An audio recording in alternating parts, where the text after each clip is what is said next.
Sa Buck Lake, isang misteryosong grupo ang naghahanda ng kanilang mga baril at pinag-usapan ang kanilang plano sa loob ng van. Nakatanggap sila ng impormasyon na ang kanilang target ay nasa Hastings Supermarket. Samantala, sa supermarket, inanunsyo ni Manager Tart na magsasara na sila. Pagkatapos, ninakaw niya ang ilan sa pera ng supermarket sa pamamagitan ng pagtatago nito sa kanyang pantalon. Sinuri ni Benny ang likod ng tindahan para sa anumang natitirang customer at nagimbal nang makita ang isang kapwa empleyado na patay sa sahig at isa pa na nakataas ang mga kamay. Bigla, lumitaw si Dr. Sterling sa likuran ni Benny at itinutok ang baril nito sa kanya, sinabihan siyang umupo sa sahig. Sa harap, may sumisigaw habang itinutok din ni Logan ang baril nito sa lahat habang kumukuha ng video gamit ang kabilang kamay. Pinilit niya si Tarky na umalis sa kanyang opisina habang pinigilan ng kanyang mga kasamahan ang isang customer na paalis. Sinimulan ni Spooky na hawakan ang ulo ng bawat customer at ginamit ang kanyang psychic power upang suriin ang kanilang mga isip, ngunit hindi niya mahanap ang kanilang target. Inanunsyo ni Aaron sa speakers na ito ay isang pagnanakaw. Lahat ng pinto ay nakakadena at sino mang mahuling gumagamit ng telepono ay babarilin. Hindi sumunod ang isang customer at agad na binaril. Nang suriin ni Spooky ang isang babaeng nasa katamtamang gulang, nataranta ito at sinubukang tumakbo. Kinumpirma ni Spooky na isa siya sa target, kaya pinatay siya ni Aaron gamit ang isang putok. Sa pasilyo ng mga produktong panlinis, nagkukunwaring takot na customer si Officer Chambers sa harap ng isang thug. Ngunit nang lumingon ng lalaki upang hanapin ang kanyang mga kasamahan, binaril siya ni Chambers bago ginamit ang kanyang telepono upang humingi ng backup. Nag-alala si Aaron nang hindi sumagot sa radyo ang kanyang kasama at sinubukang lumapit sa pasilyo ng mga produktong panlinis, ngunit nakita siya ni Chambers at nagpaputok. Agad na gumanti ng putok sina Logan at Aaron, kaya napilitan si Chambers na tumakbo at magtago. Habang natagpuan ni Kane at Aaron ang bangkay ng kanilang kaibigan, patuloy na pumupuslit si Chambers at natagpuan si Spooky, kaya binaril niya ito ng ilang beses. Sumugod si Aaron sa pasilyong iyon at ginambala si Chambers hanggang sa lumitaw si Kane sa likod ng pulis upang barilin din ito. Namatay si Spooky sa mga bisig ni Aaron habang natagpuan ni Kane ang telepono ni Chambers, nalaman na tumawag siya ng pulis. Nagtipon ng lahat ng mga thug at pinag-usapan kung ano ang gagawin. Sa tingin ni Kane ay dapat silang umalis, ngunit sinabi ni Aaron na kailangan nilang tapusin ang trabaho. Pumayag ang iba na manatili dahil tiniyak sa kanila ni Spooky na ang kanilang target ay nasa tindahan na iyon at walang ibang pagpipilian si Kane kundi ang manatili rin. Gamit ang ilang toilet paper, kumuha si Aaron ng dugo ni Spooky at isinulat ang "Stay back" sa bintana. Sa wakas ay dumating ang mga pulis at pinalaya ng mga salarin ang lahat ng mga mamimiling nasuri ni Spooky kanina. Sa freezer, binuksan ni Sterling ang katawan ng babaeng nasa katamtamang gulang at natagpuan ng isang mapanganib na parasite na nasa loob ng taong ito sa loob ng 8 taon. Nag-aalala na baka may kung ano sa buong bangkay, binaril sila ni Kane ng ilang beses kung sakali. Pagkatapos ay inutusan niya ang mga empleyadong sina Manny at Whitney na ilipat at takpan ang katawan ni Chambers. Habang ginagawa ito, napansin ni Whitney ang baril ng opisyal. Dinala ng mga salarin ang lahat ng kanilang mga bihag sa bodega at pinag-usapan kung paano magpapatuloy. Dahil patay na si Spooky, sa tingin ni Aaron ay kailangan nila ng bagong spotter at gustong tawagan si Charlotte na naghiwalay sa hindi magandang relasyon. Nauubusan na ng pasensya si Kane at agresibong sinisigawan ang mga bihag sa tuwing may sinasabi sila. Pagkatapos ay nagpa siya si Aaron na habang wala pa si Charlotte, dapat nilang patuloy na suriin ang mga bihag gamit ang sniff test. Habang pinapatay ni Kane ang lahat ng ilaw, hiniling ni Aaron kay Sterling na tapusin ang biopsy at videohan ang lahat. Sa labas, tinanong ng mga pulis ang mga pinalayang mamimili. Nag-alala si Detective Seth nang mapagtanto niya na ang isa sa mga bihag na nasa loob pa rin ay ang kanyang stepdaughter, si Whitney. Gusto niyang gawin ang lahat ng uri ng bagay upang mapanatiling kontrolado ang sitwasyon.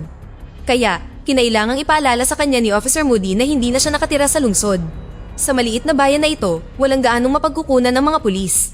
Sa parking lot, natagpuan ni Seth at Moody ang van ng mga thug at nagulat sila sa napakaraming bala.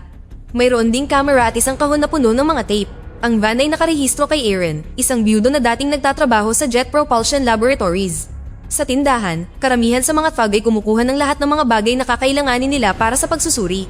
Inilagay ni Logan si Spooky sa freezer at isinara ang pinto, hindi alam na nagsisimula ng gumalaw ang katawan ni Chambers.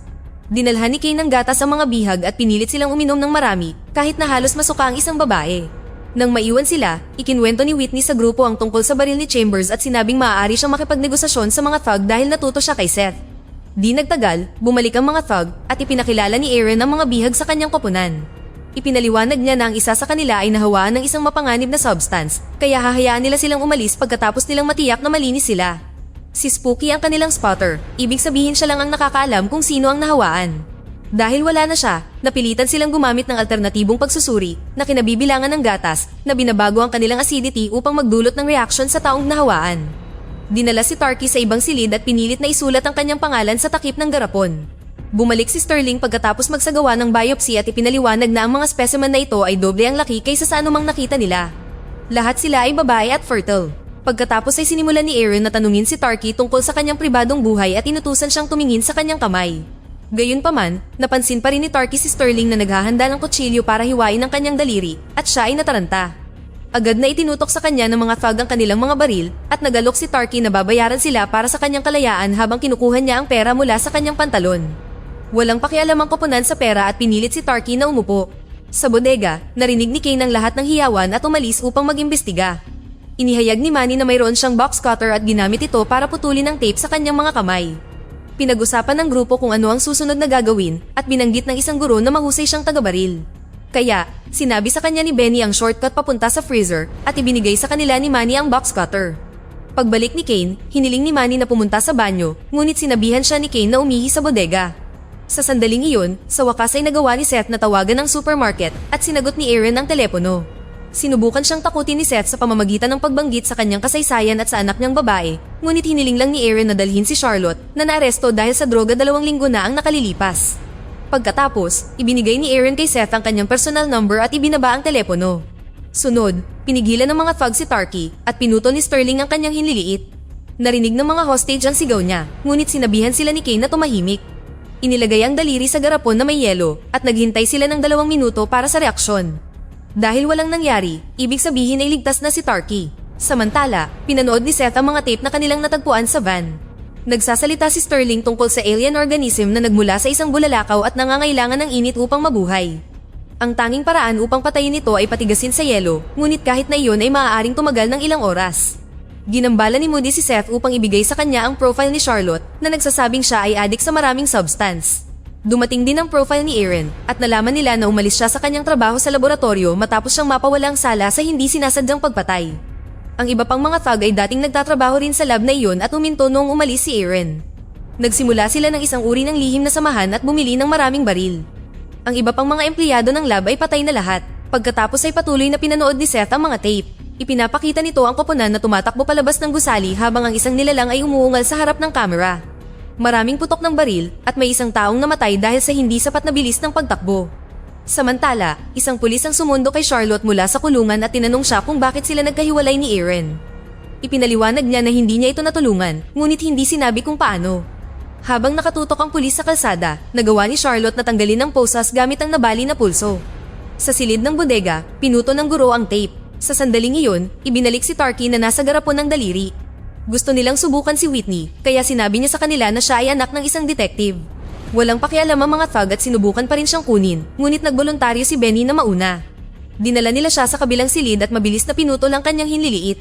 Wala ring reaksyon, kaya't na-clear din siya. Matapos maibalik si Benny, isinagawa ng grupo ang pagsusuri sa mamimili na muntik ng masuka.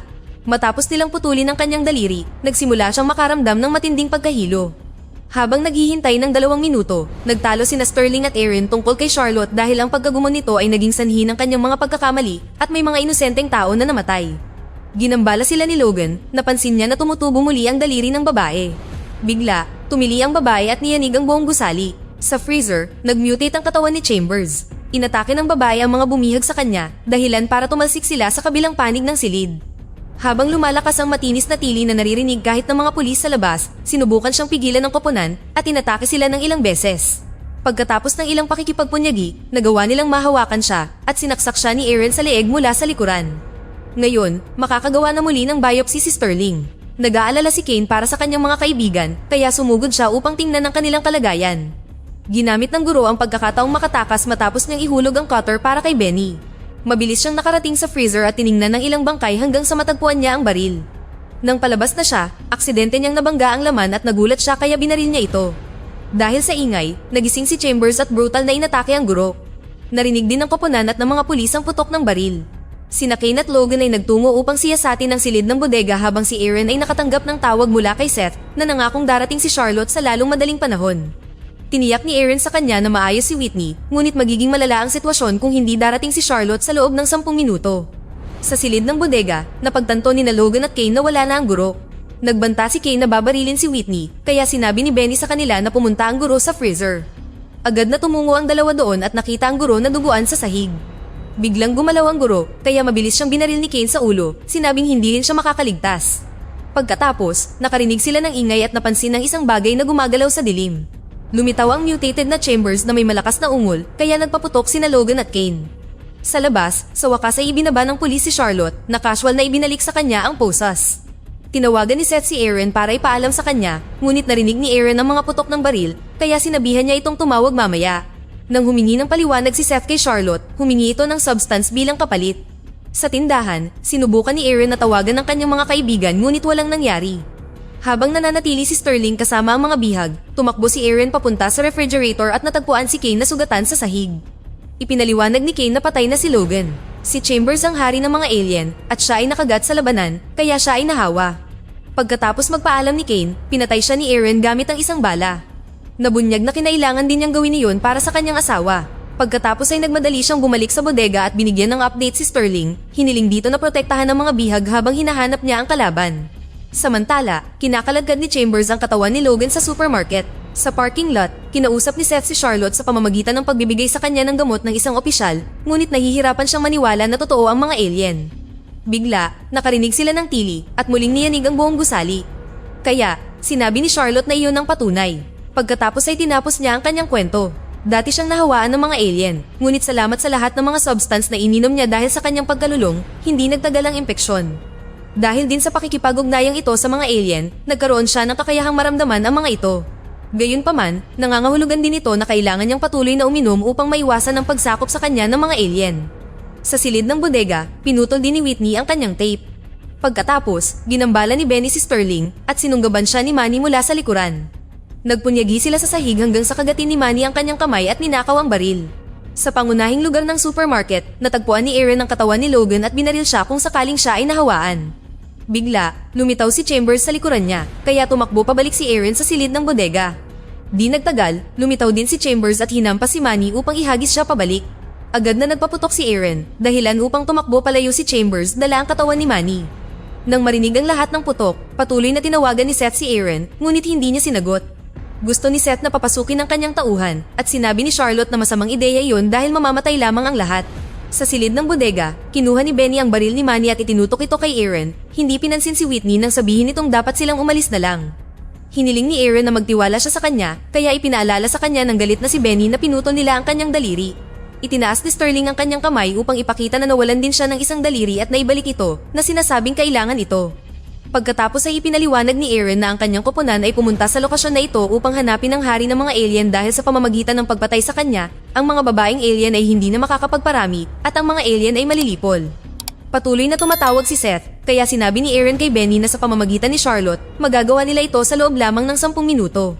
Pumayag si Benny na makipagtulungan at nagreklamo si Tarky. Kaya itinutok ni Benny ang baril sa kanya upang pigilan siya. Habang tinanggal ni Tarky si Benny sa trabaho, kinausap ni Aaron si Seth at pumayag na makipagpalitan ng isang bihag para kay Charlotte. Pagkatapos ay hiniling niya na makausap ito at pinasuri sa kanya na malinis si Seth. Nang makumpirma niyang malinis siya, sinabihan siya ni Aaron na papasukin si Seth para gawin ang palitan at ibinaba niya ang telepono. Pagkatapos, naghanda sina Aaron at Sterling para sa malaking laban. Sinabi ni Whitney na wala siyang tiwala sa mga taong ito, ngunit nakita ni Benny ang pagbabago ni Chambers at sumang-ayon na dapat nilang patayin ang hari na tila ay kinatakot ni Whitney. Pagkatapos ay lumipat ang grupo sa pinto ng bodega para lamang makitang may harang ito. Ngayon, kailangan nilang tahakin ng mahabang daan patungo sa likurang pinto. Habang maingat silang palihim na naglilibot sa tindahan, natagpuan nila ang bangkay ni Manny sa sahig. Binaril siya ni Aaron ng ilang beses kung sakaling nahawaan siya. Natuklasan din niya na may harang din ang likurang pinto, kaya wala silang ibang magagawa kundi pumunta sa harap. Matapos makatanggap ng tawag si Seth para sa lokasyon ng palitan, nagreklamo si Moody dahil sa palagay niya ay dapat pumasok ang lahat ng pulis at inakusahan si Seth ng hindi pagsunod sa protocol dahil kay Whitney. Sa pangunahing lugar ng tindahan, nakakita ang grupo ng isang bagay na gumagalaw sa dilim. Tiniyak sa kanila ni Aaron na ang nilalang ay hindi matalino at ang utak ay malamang na halos patay na ngayon.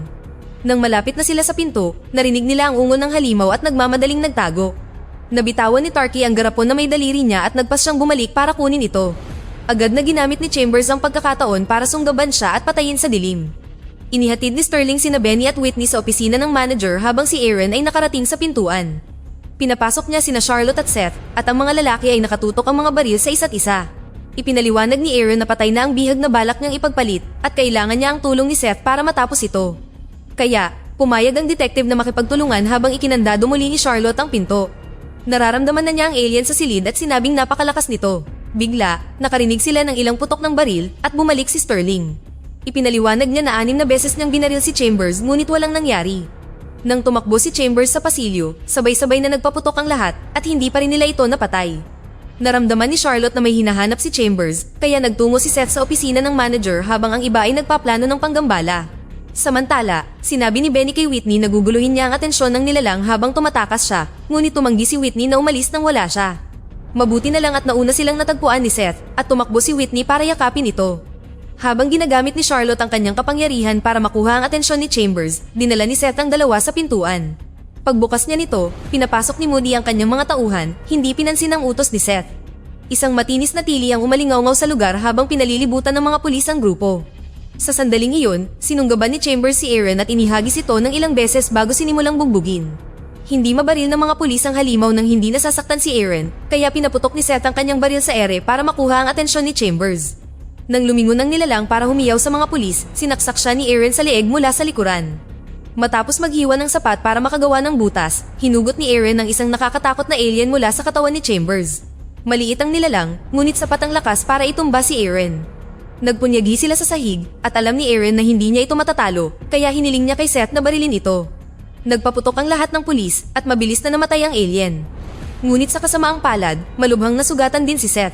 Sa kanyang huling hininga, hiniling ni Aaron kay Sterling na tapusin ang paghihirap, kaya napasigaw siya sa kalungkutan habang binabaril ang mahal na kaibigan.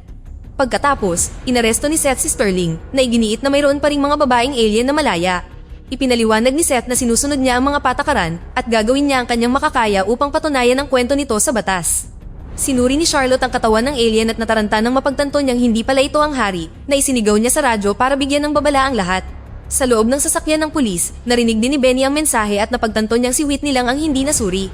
Hindi siya makalabas ng sasakyan dahil nakalak ang pinto, kaya itinutok niya ang baril sa kanya. Lumingon si Whitney at sinabing matagal na niya itong mahal habang nangingitim ang mga ugat sa mukha nito. Sumigaw si Benny habang namamatay. Dito na nagtatapos ang ating kwento. Sana ay nagustuhan nyo. Mag-subscribe na kung hindi ka pa nakasubscribe, pindutin na rin ang notification bell at like button upang matulungan ang channel at mag-iwan na rin ng komento. Maraming salamat sa panonood.